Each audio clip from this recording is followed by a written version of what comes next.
We are beginning with two very important lectures. The first one, I'll introduce Uzi Rubin, who was the head of the Choma project of the Ministry of Defense, where the Chetz arrow was developed. There are few people who know the threat of surface-to-surface missiles. He was involved in all the budgetary struggles and the decision-making process and in the development of the most important system that we have today of protecting the home front from missiles. The next speaker will be David Brodet, that will deal with the budgetary side. Former Director General of the Ministry of Finance, also was the head of the committee that looked into the defense budget. Very few people are in his position who know so well the budgetary constraints when new ideas come up. We'll begin with Uzi Rubin. The floor is yours, sir.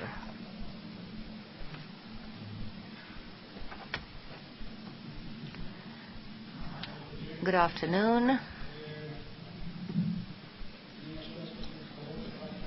I now have to compete with your Schlafstunde. Don't take a nap on me.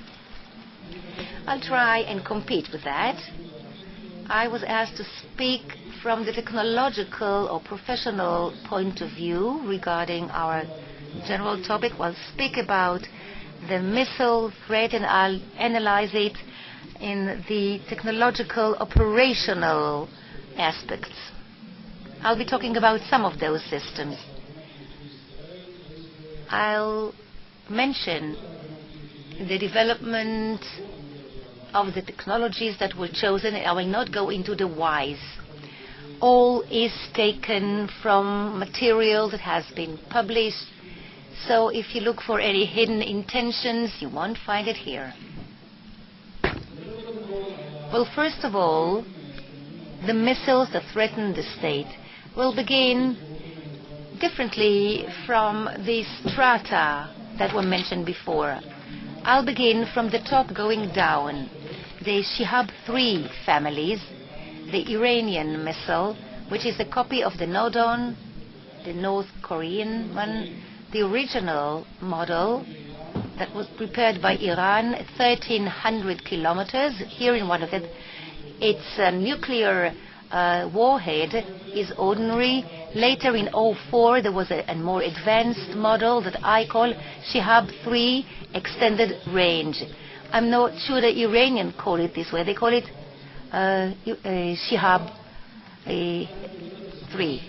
2,000 kilometers is the range. That's what they say.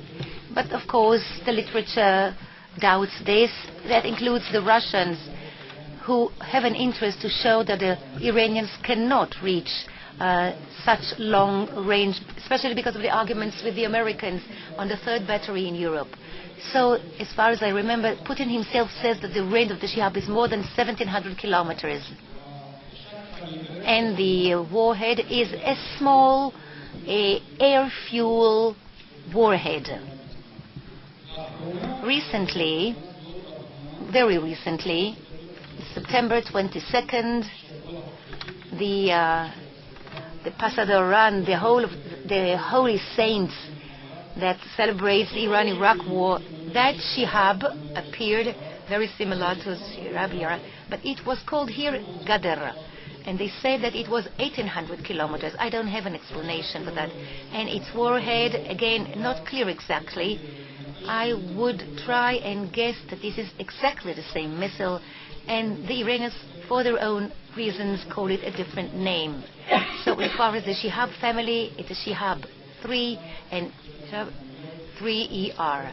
They have a few dozens launching pads and missiles. And if they do have more, then we can send it in a moment. On the other hand, if the Iranian, it's a question of drilling. We heard when somebody said that they are going to shoot 11,000 missiles per minute.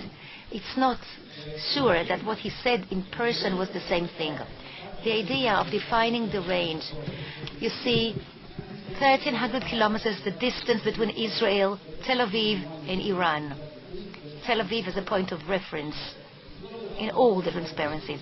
It's not the place where they necessarily deploy it. You see, the Iranians have no problem to get to Tel Aviv with the ordinary Shihab. You need you see a longer range here, getting away, farther away from the Israeli Air Force. It doesn't mean that this is a deployment area, but just that they can move further away. Let's move one forward below. The lower family, the Scud, quite many members. One that operated by Egypt and Syria and maybe Iran too. Shihab 1, 300 kilometers with a volatile head. It's interesting what you see here, the Scud B is in the United States, in the Von Braun in Huntsville, Alabama. And that was for the sake of an exhibition.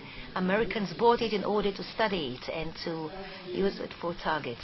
Scud C. Let me stress that Scud C and Scud B are not necessarily the names given by the North Koreans. Their names are Fansong 5, Fansong Sing, Hwasong 5, Hwasong Sing. And I'm sure I'm mispronouncing it. Hwasong 6. It's North Korean development, not Russian like the Scud B. They changed the missile like Al-Hussein, the same length, the same dimension, adding less of the head. And Egypt, Iran, and Syria use it. The head is probably chemical on top of everything. And then Scud D, a name that we are sure is not the Korean name. North Korean development for Syrian, according to their demand. Syrians order, although the Koreans may be operating it, 700 kilometers. And in the literature we have data. It has a large variety of warheads in Syria. It's volatile, air, fuel, small bombs against runways and people. The Syrians are working hard on this. They fire them from time to time, as we saw in the press. In one case, the chief of staff said that we could get this firing with our own means. Now, as to the logic, why the Syrians want ranges that become larger. We see it in Scud B. It's not necessarily the area of deployment. Look at Scud D and Scud C. If you look for a reasons between this and the aircraft, Israeli air attack in Syria, you'll find none. The idea is to run as far as possible from the Israeli Air Force. As one of the speakers said this morning, they are moving out to the border area so that it will be very difficult for the Air Force to find them there. Heavy rockets, that's a special creature. The Iranians and the Hezbollah, which is part of Iran, are the only ones that have such a system. Very heavy rockets, large diameter, for ranges beyond that which without any guiding line. Like the Zalzal 2, 250, a combustion time 67, unguided. Every wind, any wind can move it from its course. Its precision is that it would not be able to hit Tel Aviv if fired from Lebanon. No precision. The Iranians created in large amounts and displayed and tried to impress with it. You may have seen what we're showing here, this kind of demonstration in November 06. Mossad Iran commander is praying. This is a service. He's calling upon the Iranians to heed his words. Sorry, I cannot translate from Farsi. He's probably bragging. Scud B. This is either Scud C or Shihab 3, I'm not clear.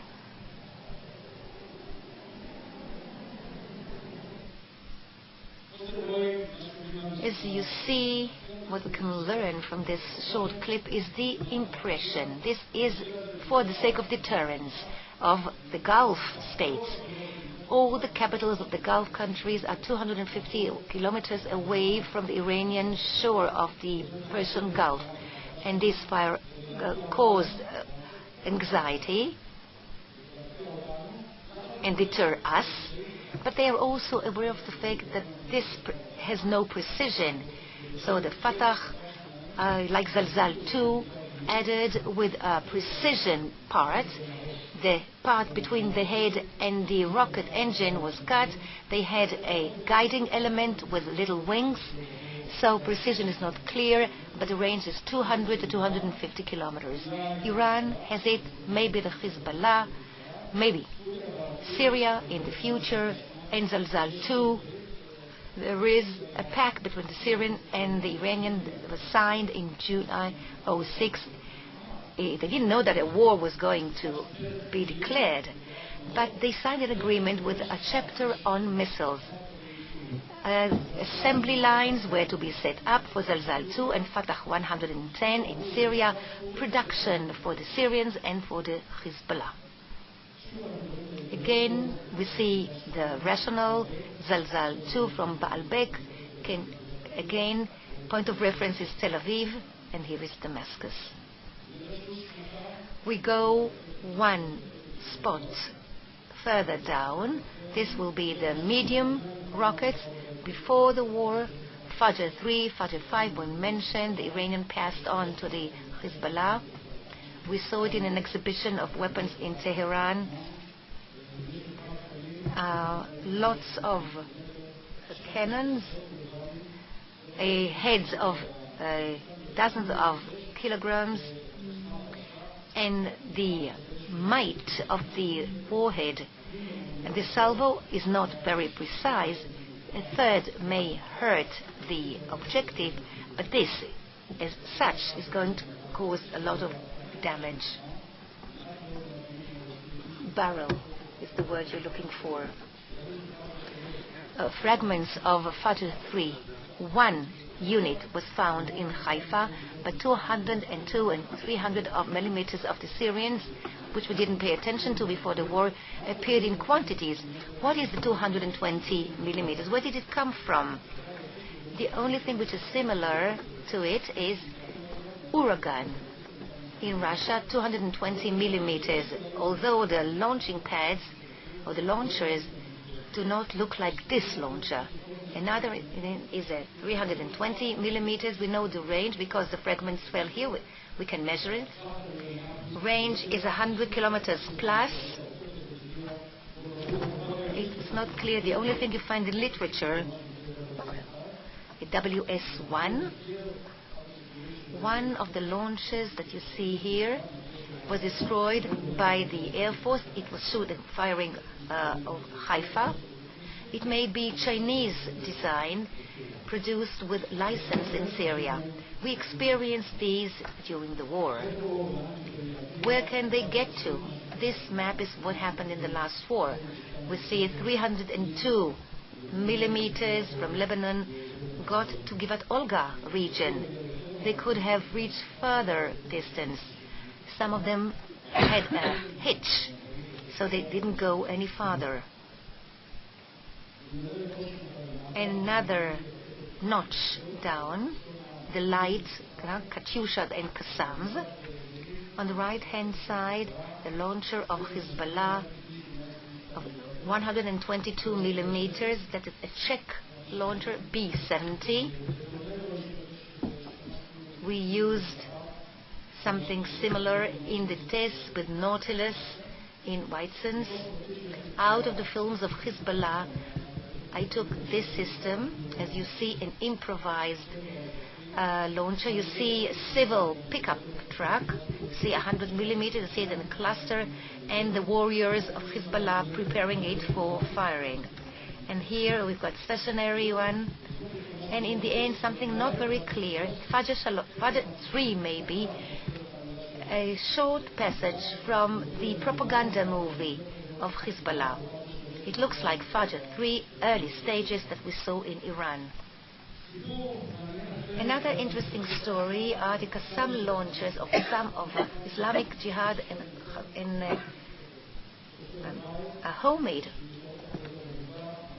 made in the kitchen, so to speak. They give it different names. They have different names for effect. We call it the first name Qassam, just as we call Frigidaire as a generic name. So this is a Qassam. Hamas and Islamic Jihad and other organizations have this done according to know-how that they found on the web from engineers in Saudi Arabia. We'll see a short clip taken from propaganda movie prepared by the Hamas image building movie. Beautiful melody, he says. I catch myself whistling it, he says. Look at the characteristics. They are borne on the shoulders, man-portable. Look at the launcher and at the preparation. This launcher can be produced in any workshop within a number of hours, even less. It simply perishes after it is used. It's degradable. If you hurt it, nothing happens. You can produce it just like you produce a system of fences or obstacles to prevent crossing of people, etc.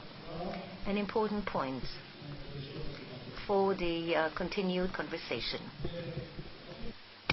And we show the various ranges on one of our transparencies. This is a drawing that I received from one of our officers, hand-drawn. What happens, for example, if we see various grades that come through from the Gaza Strip that can be launched from 122 that have a number of barrels like the ones we spoke about beforehand, and here they can shoot a rocket at a time. They can launch one at a time, but you can move this from place to place. It's very difficult to find them. It's a very reasonably priced launcher. You can actually smuggle quite a lot of them, and if you actually manage to destroy one of them, you can immediately make a new one. And so it's just an example of a one-barrel launcher, but you can see them in the Gaza Strip as well. So if we're talking about 10 kilometers, then you're talking about this region. And if we're going to be attacked from the West Bank, then it's about 20 kilometers. Basically, you've closed down the whole country. So if there's anyone in Ashdod, he might still be able to move. I live in Gadara. I might be a little bit out of the map, but all the rest are completely absolutely paralyzed, including people who want to travel from Ben Gurion Airport. So, of course, the strategic significance of this is simply enormous. So all the people who spoke before me this morning spoke about the various attributes of this whole discourse. First of all, this is unprecedented. There isn't a country that is threatened with such multifaceted, with such a wide gamut of ballistic missiles, from 2 to 4 kilometers to maybe to 20 and more, 40 and more. And I didn't mention all of them. I mean, we're talking about even up to the thousands. So here you can just imagine the actual significance of that kind of situation. I think that Uzi used to talk about us presenting the Arrow missile, and we showed how they came to a range with the Al Hussein to a little bit south of Tel Aviv, so anyone who went to Eilat was still defended, but no longer. Now we're talking about every single niche, nook and cranny in the state of Israel is threatened. So when you talk about defense, I think that one of the automatic things that come up is, why should we intercept these missiles? Let's try and hit out always at the actual launchers. Then the launcher disappears, and that's fine. It's the same when you speak about artillery or anti-battery kind of weaponry. You want to actually hit the battery and not at the actual missiles or at the artillery ammunition. But it has been planned specifically so it will be very difficult to carry out anything against these launchers. First of all, the distance between us, they're thousands of kilometers away from us. Yes, the Air Force can reach out to thousands of kilometers, but it's on the account of something else. If you do that, you won't be able to do other things. So if you do that for 2 or 3 weeks, it's going to cost us in all the other sorties and all the other things that the Air Force need to be doing. Now, we're talking about the mobility of moving from place to place. They can just put it on a path and then disappear within 2 minutes. So the V2, I was at an exhibition in Moscow, and they showed the Grad. They just showed is how quickly it can be vacated after the actual shooting. They said that it was 2 minutes beforehand, and this model, 1 minute, and they can disappear. In other words, it's planned in advance that they can shoot the actual rocket and vanish off the face of this earth. The moment that they've actually shot it, he's disappeared. So it's very possible that he's even vanished before you've even been hit by the missiles. So we've heard that the Iranians are actually putting them into literally some kind of storage, an armored storage point. That's where they say that the Iranians are putting their missiles in order to destroy it. Is a real problem. It's extremely difficult from an executive, from an operational point of view. Now, we saw it in the last war.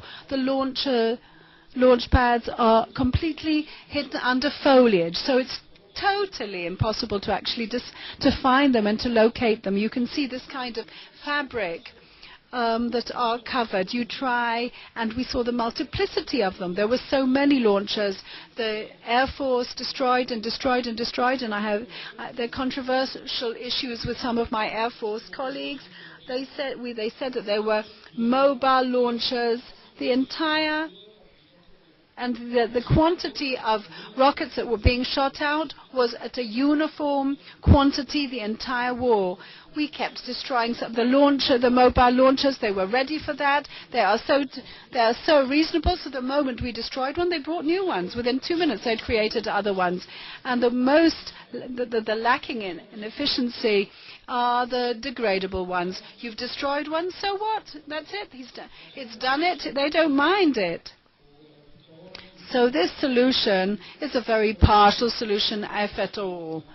And it is much harder than actual defense. So therefore, we're moving over to the technologies of defense. And I can't cover all of them. Now, first of all, interception with the help of artillery, and we've seen that on our naval ships as well. The Americans that are suffering in Iraq, the RAM, the rockets, artillery, and the mortar bombs have developed a ground model. It's a sort of cannon which is on wheels, and the altitude, thanks to Channel 2, that allowed us to actually use their film.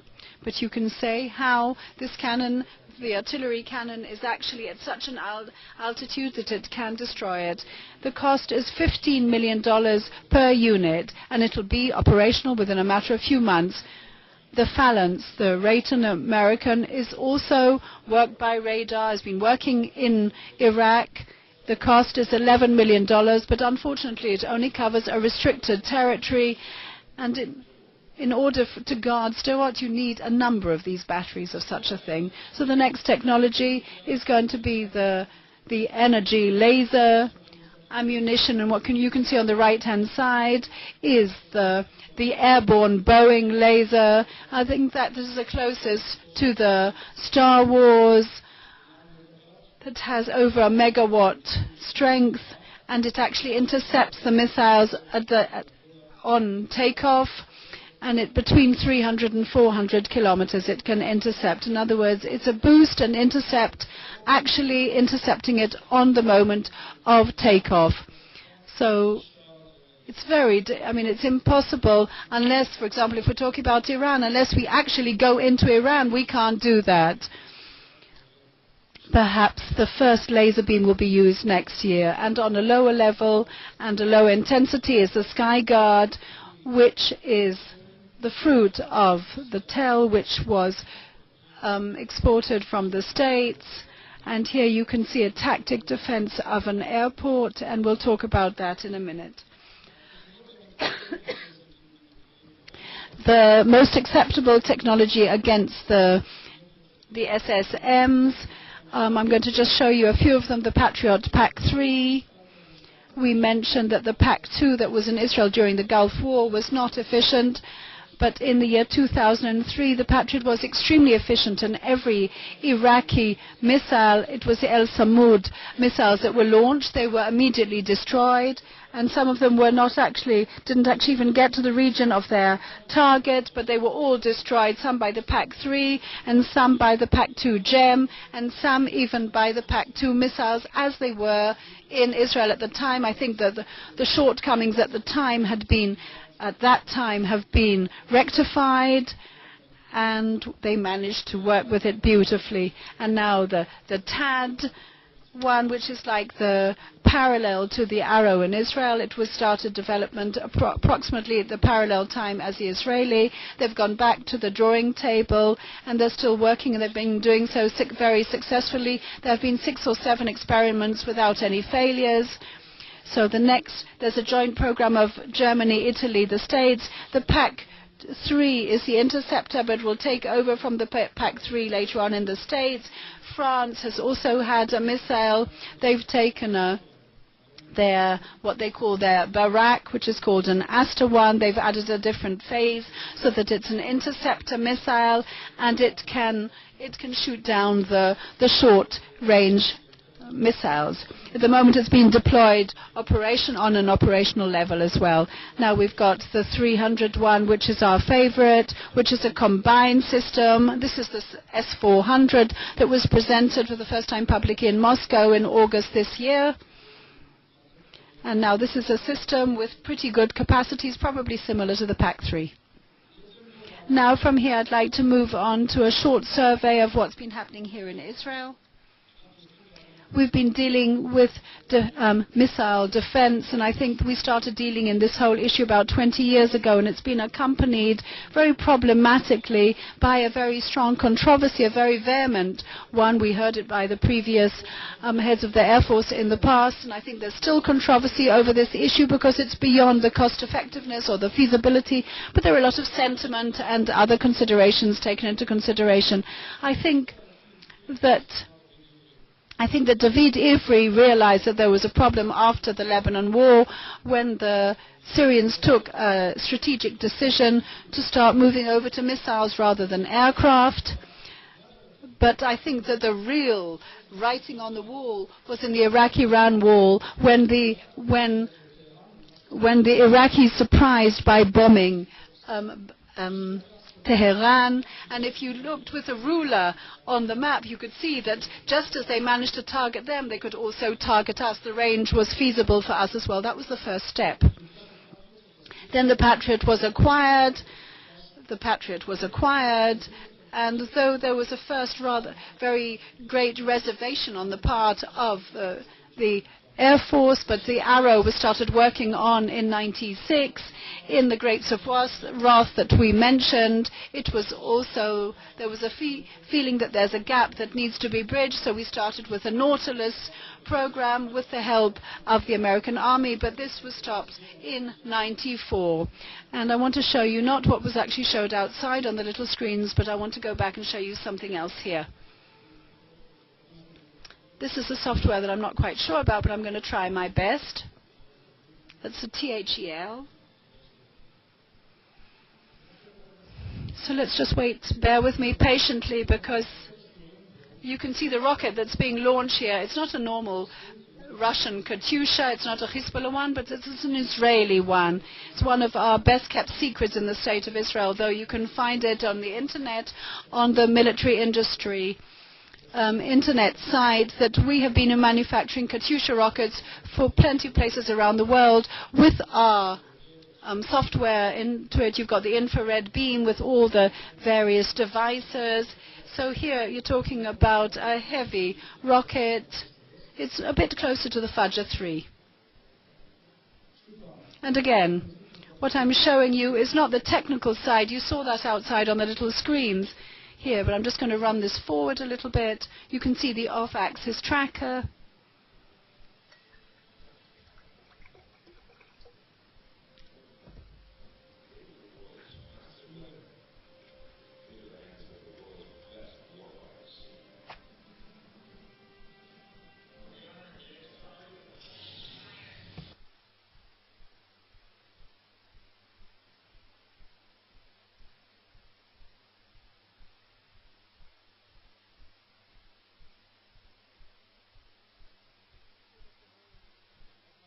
I deliberately just wanted to show you these emblems.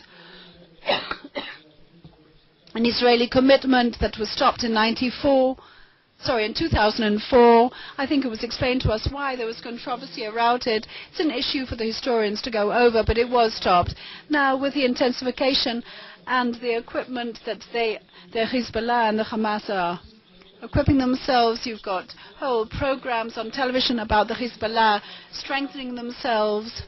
At the same time, we wanted to underscore offensive issues, and only in 2006, before the actual war, when we were speaking about missile defense that would not be ballistic missiles, or rather the medium-range missile rockets, I think that what happened after the Lebanon war made us think once again, and after scrutinizing issues for a number of months in the Ministry of Defense, who re-scrutinized issues of the artillery, cannons and energy artillery, and they decided to think of certain systems called the Iron Dome that they would develop that would be an anti-SSM system.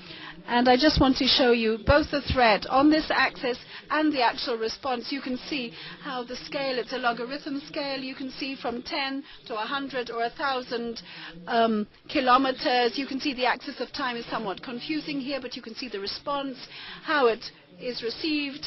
This is the beginning of our programs, the Nautilus as a response for the Grapes of Wrath.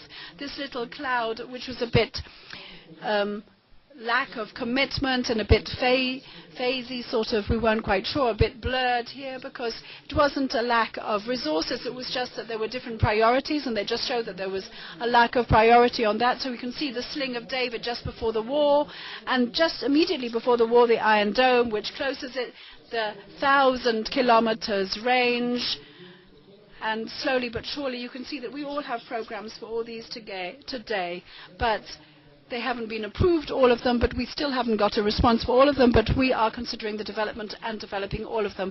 You can see this missile, it looks somewhat wide. I widened the missile a bit for the actual transparency. You can see the launch pad, you can see the radar, you can see our control and command units there, and today it's completely operational with 2 layers, with a Patriot P2 that we've packed 2 that we have it. The part is the Arrow, the bottom part is the Patriot. And now the Sling of David system, 40 to 250 kilometers. I think that if it can intercept 250, then it could possibly do it at 300 as well. The pictures here are from foreign sources. The Ministry of Defense hasn't showed any photographs. Raytheon are partners in this program. This is a launch pad according to the American system that they've been using. I think that this is going to be how we customize it to the Israeli system. The radar system is going to be multi-functioning and multi-mission, which is the new Elta 1, ELM 314. It's probably going to be the 380, the Oran's sort of subsidiary, and you can see a real picture of the radar, although the background seems a bit different, but it is a real one. I think it's a prototype, or perhaps similar to the prototype, and this is on a different frequency. This radar, it's different from the frequency of the Oran. So here you can see that this is no less important, no less interesting than this system, that we can reach these abilities. And the next system that I'm going to speak about is the Iron Dome, and the Ministry of Defense see this. They were somewhat angry about this because they felt that this has been kept extremely in confidence and as if it's some kind of nuclear device or whatever it is. As all it's supposed to do is intercept Qassam rockets. They treat it as something so strategic, so we have absolutely no photographs about it. All we know is that it does have a warhead. It does have a homing device as well, a sensor, a homing sensor, and its radar should be the same kind of radar that we before, which is the 484, which we've read about in open literature. All the rest is completely is kept under wraps. You sent me a note that I ought to conclude now. Good timing. What I'd just like to give as my opinion here, the surface-to-surface missiles at the moment is all sorts of constraints and complaints. It was prepared on time, and we deployed with it a response on one side because of the threat. But it was one step before the actual threat. We wanted to prepare the Arrow for the Shihab in the 90s. So the moment there were first publications that the Iranians are preparing longer-range missiles, then we immediately knew that this was part of the jeopardy that we were in, and this was part of the threat, so we needed to make that extra mile and be prepared. The moment that the threat develops, we have to develop ourselves in accordance. Block 2, Block 3, Block 4, as the people who spoke before me. In contradiction to that, someone who is threatened in every nook and cranny, it was not discerned. It's not as if the writing was on the wall. There was writing, but we didn't distinguish it, and then we saw it in the Lebanese war. And we see it every single day now in the periphery of the Gaza Strip. We were not ready on time, and now, this very time, we still have not got a defense response for the short-range missiles. Anything from 250 and below, we have a problem grappling with it to such an ability that is lacking in total ability of being able to.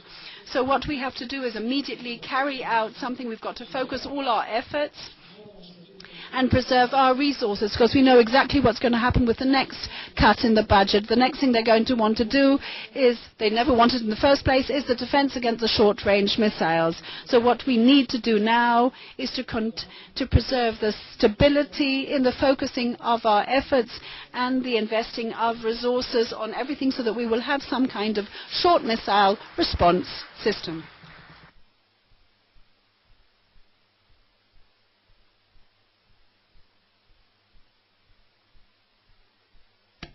Brodet, the floor is yours now, sir.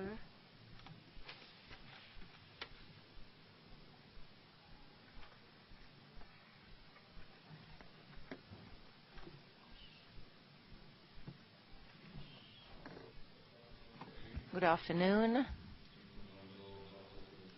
I'm no expert on missiles or defense, and I won't talk to you about technological or military elements. I'll just give you the economic and budgetary background, especially in light of my renewed experience from especially last year, when I examined the budget of the Ministry of Defense, examining particularly some issues as we were discussing them. Some of them have elements that have to do with the operating weapon system, and in this case, it's the missile defense system. But what is the general concept? What are the changes that we have suggested to the government in order for it to be able to grapple with questions of this sort that come up from time to time in the Ministry of Defense? The budget of defense, as compared to other ministries, is characterized by two elements that are somewhat stronger than in other budgets. Each one exists in all other budgets, but in the defense one, it's clearer. So it has to be taken in, treated in a different manner. But one of the characteristics is that it's a relatively high share of it goes to local R&D. That is Israeli systems. It hardly exists in any other public budget. The State of Israel helps through the chief scientist. It helps firms and companies, but it's not directly responsible to a system or to the development, the direct development. It occurs in the Ministry of Agriculture, in some other ones, but not as in the Ministry of Defense.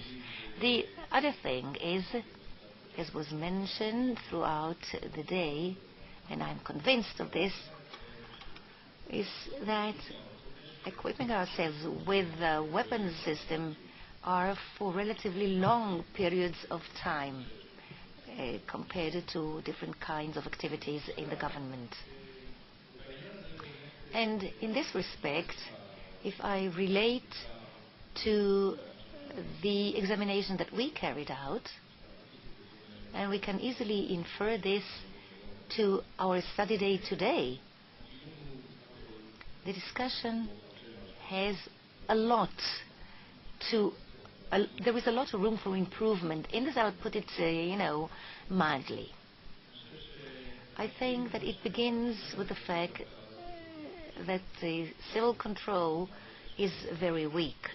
The defense system has a lot of leeway, a lot of freedom of action, much more than any other ministry. No one intervenes. They get the budget. Nobody says what the priorities are. They decide for themselves. It has a lot of advantages, a lot of importance. but a lot of problems. And to a large extent, I believe that the defense system had to be discussed in public, not really in public as we mean, because there are a lot of secret matters involved, so it's not the open or secret discussion, but something like the cabinet, prime minister, the committee of the Knesset on defense. This system, the public debate on it is quite low. There is a debate on any other topic in Israel, sometimes too much of it, and not always very efficient, like education, health, welfare, higher education, you name it, quality of the environment. The topics that have to do with defense have this kind of halo, this kind of fog, which is justified for the sake of secrecy, but there is also a lot of attempt to obfuscate the government. There is a sort of detachment. I'm using this word deliberately between the level of the civilian discussion and the military one. Such issues, such questions as came up in recent years, especially last year, after the Lebanon war, did not get the proper debate in the relevant aspect of defense as had to be related and upheld as we compare it to many other topics that are discussed in public. Although the monies there are no less big than in the other spheres. We, for one, would suggest that the government have some kind of appropriate channels of discussion. I live in my people. I'm familiar with all this system, and I know, and I can take into account a percentage of recommendations that will or will not be implemented. In another few years, it will turn out that the recommendations were not implemented.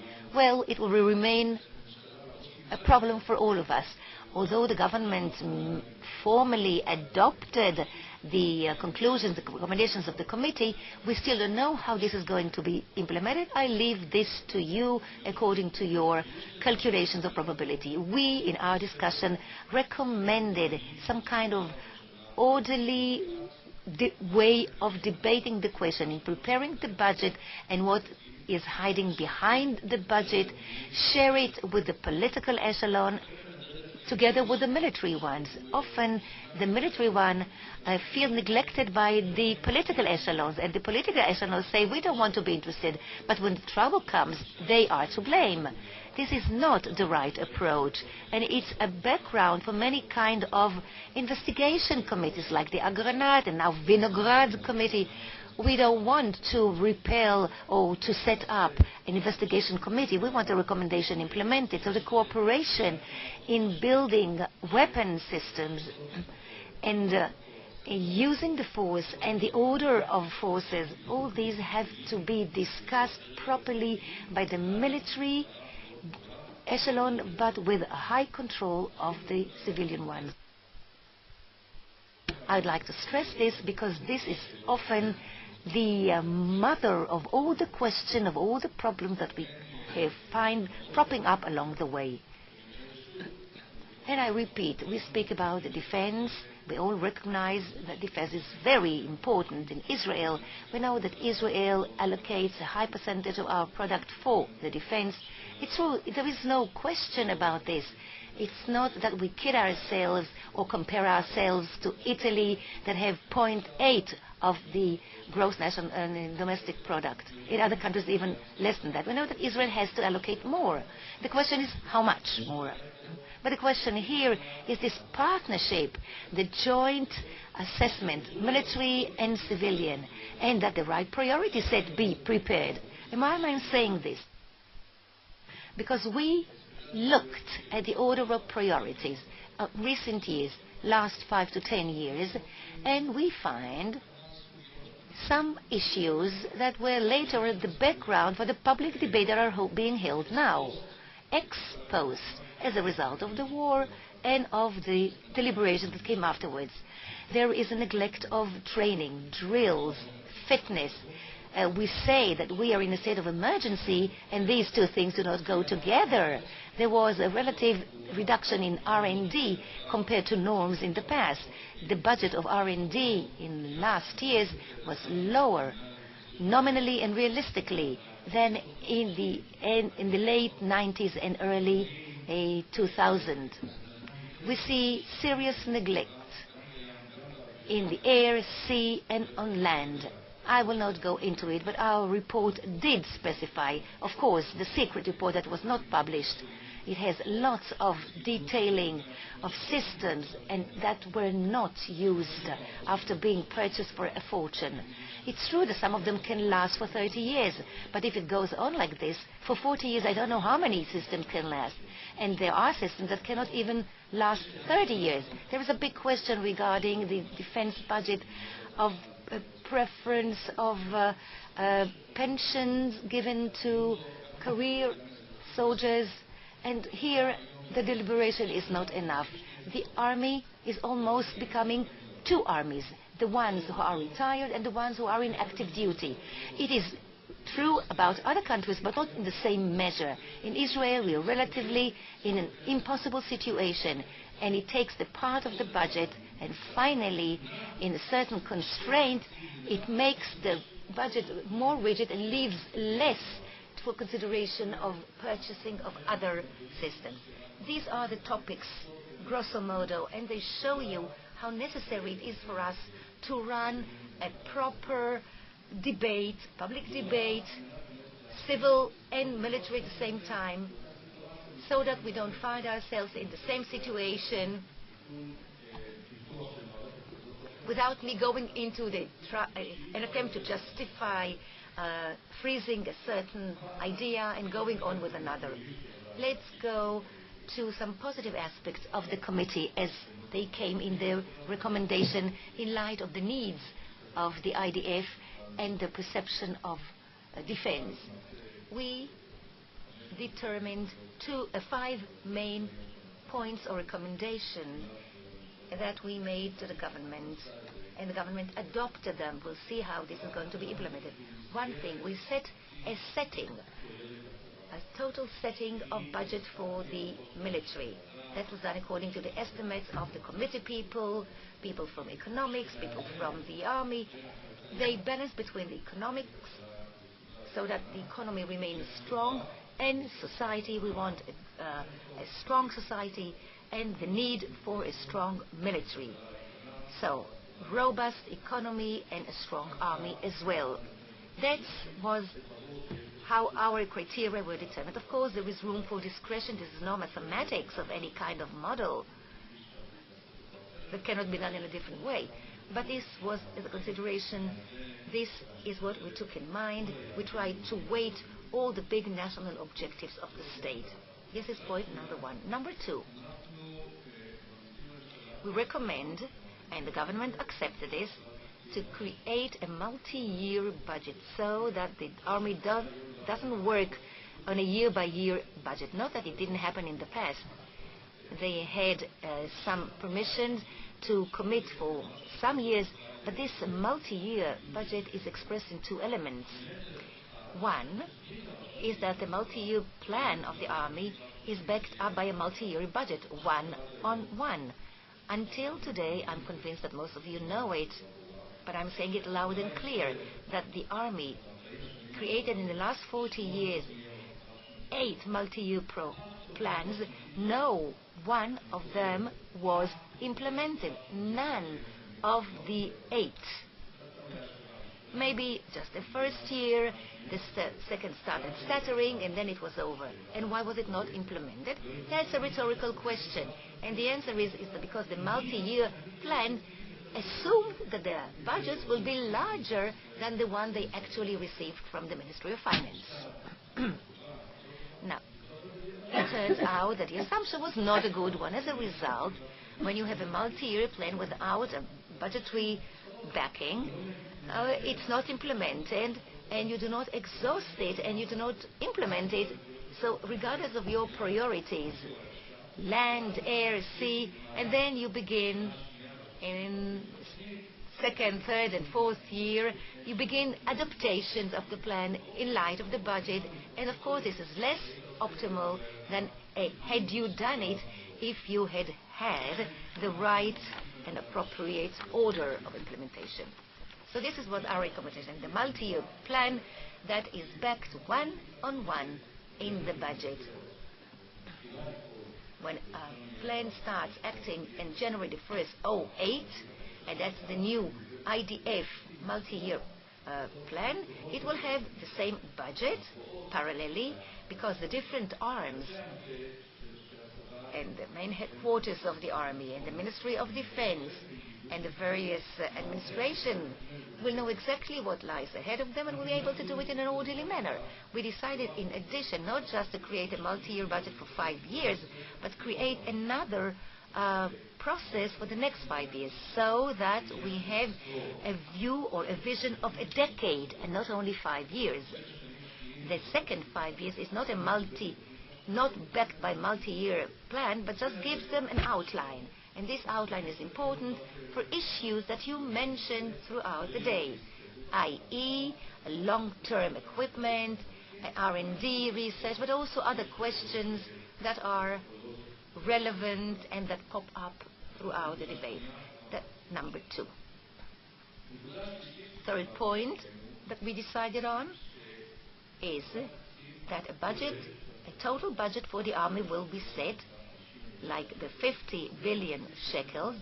This is available to the Ministry of Defense or at the hands of the Minister of Finance, including the Americans' support, and that is an inclusive plan of 50 billion shekels. It will go above this, and the army has to plan their order of priorities according to all the needs in the setting, in the framework of this budget. And we said the following to the army: not only do we have only 50 billion shekels, you have 260 billion for the next 5 years. I repeat, 260 billion shekels for the next 5 years.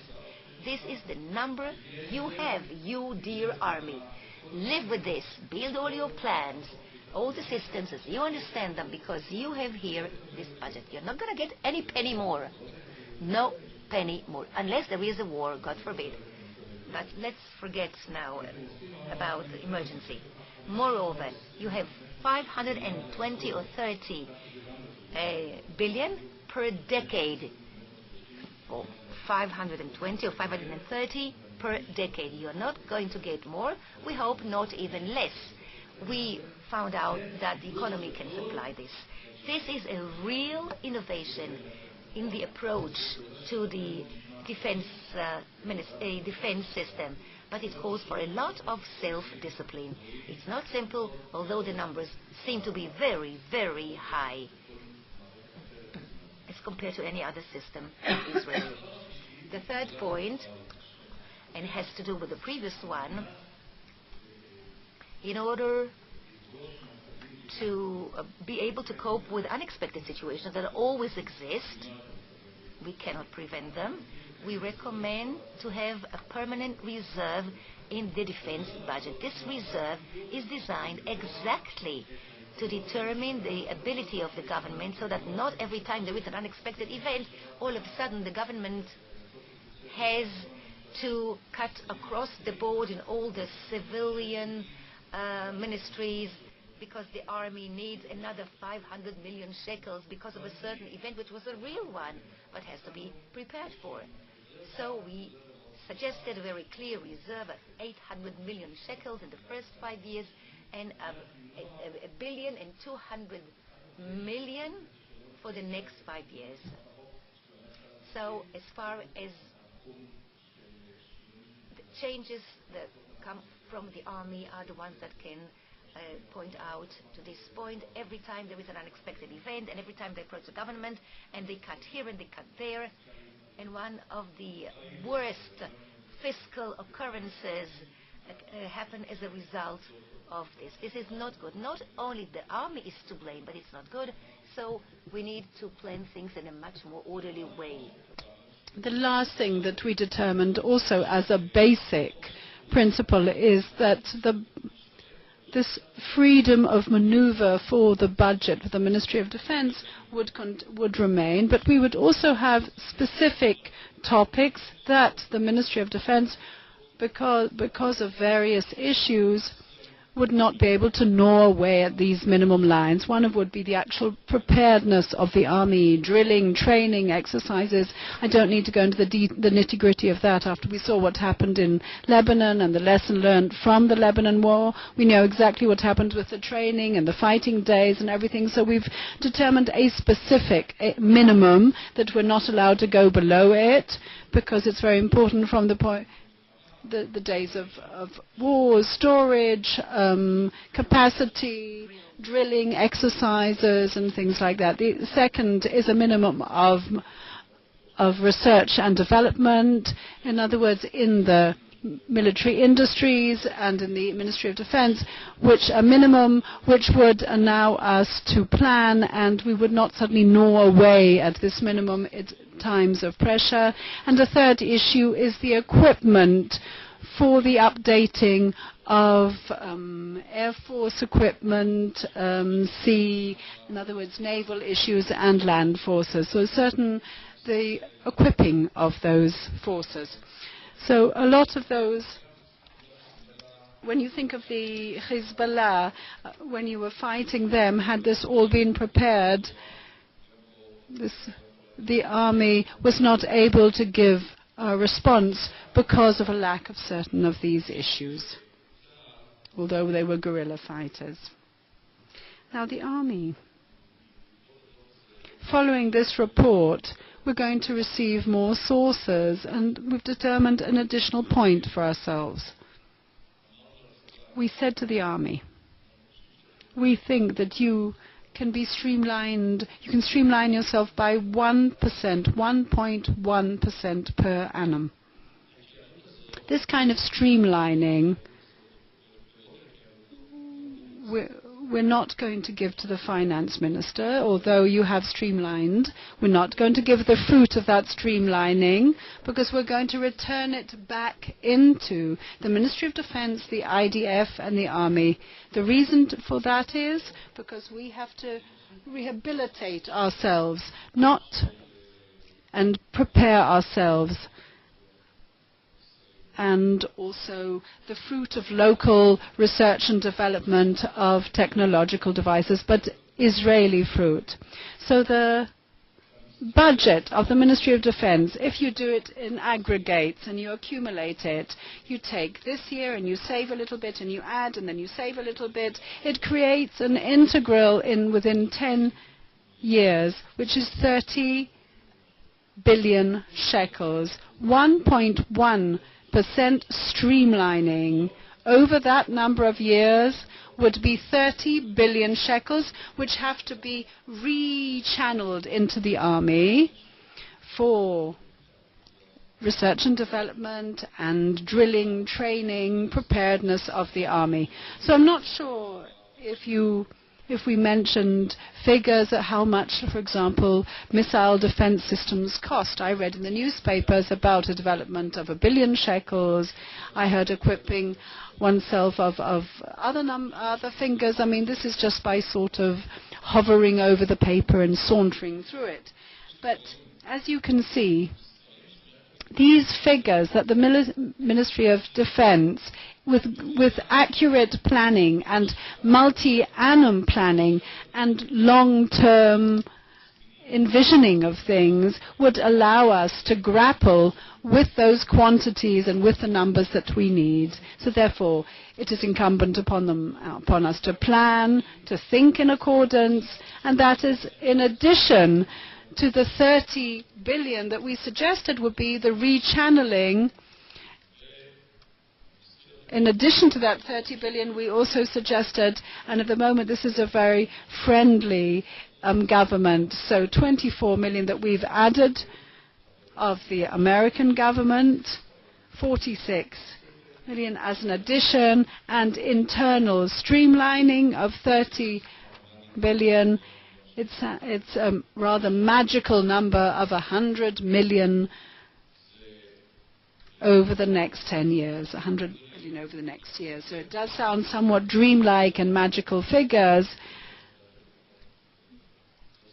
but I mean, we need such scopes, but it gives us the sort of order of magnitude that is necessary. It gives us a kind of sense of, with these big figures, of what one could do with correct thinking and a multi-annum attitude and planning, which would be far-sighted planning.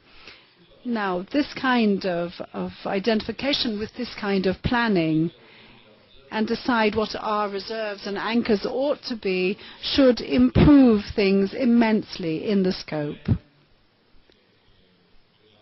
So therefore, in the missile defense systems that we're talking about, I think the resources do actually exist for the Ministry of Defense, and over the next 10 years they are actually there. The Ministry of Defense just need to know how to collect them correctly. Now, my last point is, which was brought up in our commission as well, and I think rather indirectly in Uzi's talk, and which will also commit us to a certain kind of planning, is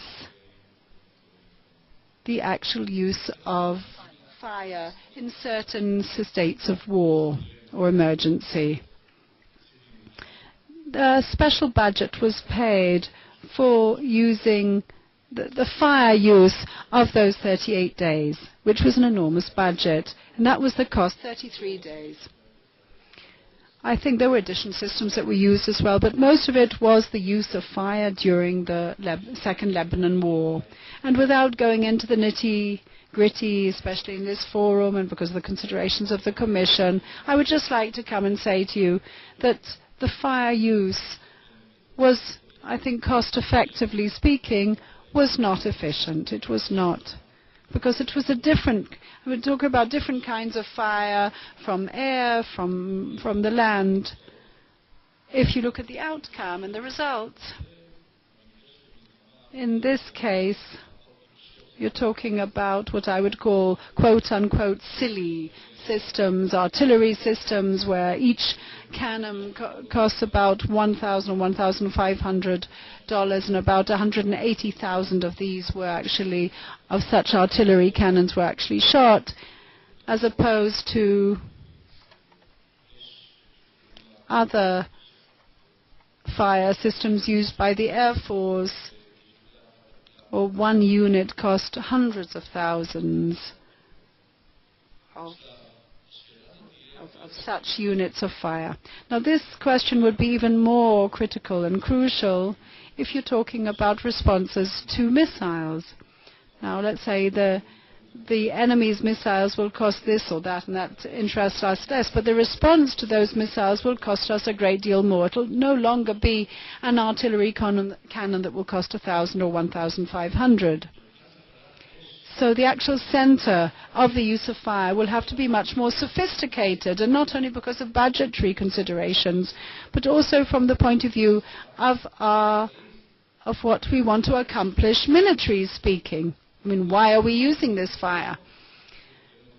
So it'll have to be much more sophisticated and savvy, because otherwise we won't have the money in order to actually do this multi-operation. So in the Lebanon War, may actually seem minimal to what is still possible in the future.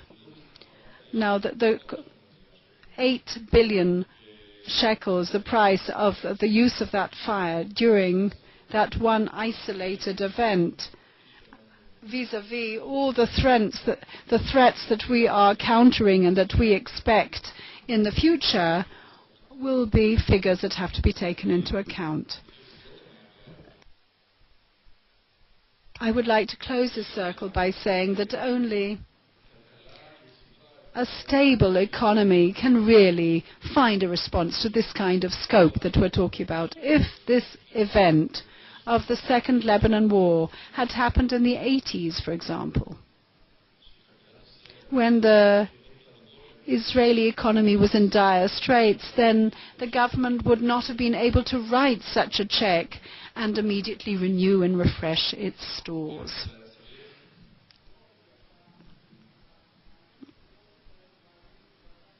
I'm afraid I can't hear.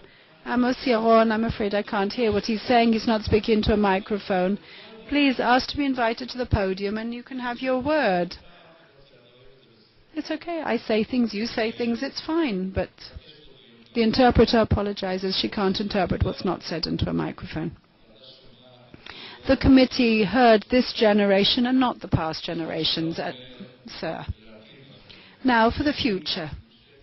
If the government of Israel had been in its economic situation of the 80s and had to add those additions, it would not have been able to have done so. But Israel of the 2000s, luckily and fortunately enough, is strong enough and can pay that 8 billion shekels, and it can pay in the future as well. But I'm specifically saying it in this forum, but it is incumbent upon us not to violate this balance between the resilience and of the economic resilience and the situation in the army. And I don't think that the historic event that we're talking about is not in the 80s. I think that the greatest mistake from an economic point of view and military and social mistakes were after the 1973 war. From a social point of view, we at that point had a GDP, it built an army that was a scope that destroyed our society and destroyed Israel's economy. We are still rehabilitating the army and society because of that rather traumatic post-1973 war attitude. And I'm saying it somewhat in an integrative context so that you can understand, but we can never find a fully fledged response with money for every threat. Israel, with all help it may receive from the United States, will not be able to find a response to any threat that is hovering above it. It will have to know how to run risk management as you have in any domain and all runs of life, in civilian life as well, in business life. And this risk management is the key point. The moment you violate this balance, which was the best example was in the 70s or the 80s, when the state ostensibly had a strong IDF but a weak economy, but a society that was slowly but surely gnawing away at social solidarity, is something that we're still now trying to lick its wounds. So now the next phase is the rehabilitation of Israeli society. We know how to have to balance between all these three that I mentioned, the army, society, and the economy. We've got to find a response for the army, and the recommendations of our commission that I had headed gave those possibilities to create that framework, running things properly. And the government, it will then be enabled, because it knows what the IDF framework is, will have to rehabilitate Israel's society, although as if it has no touch upon this discourse. But that it is Israeli society that has that detrimental effect because of the missiles. It knows what it is fighting for, but it knows that it is receiving the right assistance in order to be able to run its risk management in times of emergency. Uzi Elam will now give us his concluding remarks.